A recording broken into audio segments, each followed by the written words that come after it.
The state provided matching money in American Rescue Plan Act monies for the city of Jackson. The feds kicking in some $600 million just from the EPA. And still debate here tonight at the state capitol about whether the state should kick in more money to help pay for Jackson water repairs. I don't want to go to a restaurant or have lunch here in the Capitol and have to question if I have clean ice. You know, these are necessities that need to be addressed. Members of the Legislative Black Caucus made their case for Jackson to receive state money to help in its water crisis repairs. State leaders have suggested that since the city is getting some $600 million from the EPA alone, that the state should hold back for now. I do not think the state of Mississippi is inclined to just hand money over to the city.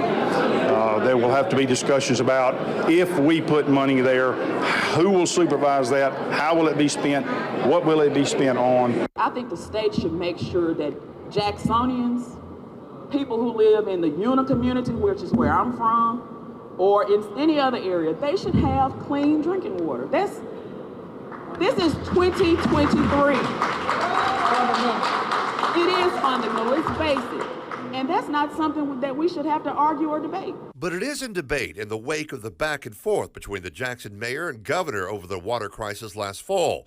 Jackson lawmakers say they hope to make a better case for state help with more information from the feds and the third-party administrator about where the financial help is most needed in Jackson's water crisis. We figured that will complicate the matter. That was the reason we started having these early conversations to talk about targeting money, because the money that we're getting from the federal government is targeted, so let's target the money that we're getting from the state to fill the gaps that we can fill. The city is requesting $140 million from the state to deal with sewer repairs, the subject of a federal consent decree from the EPA. But on the clean water side, the work being done for the city of Jackson will be spearheaded by the third-party administrator. We're told his repair checklist is still in the works. Live at the state capitol, Scott Simmons, 16 WAPT News.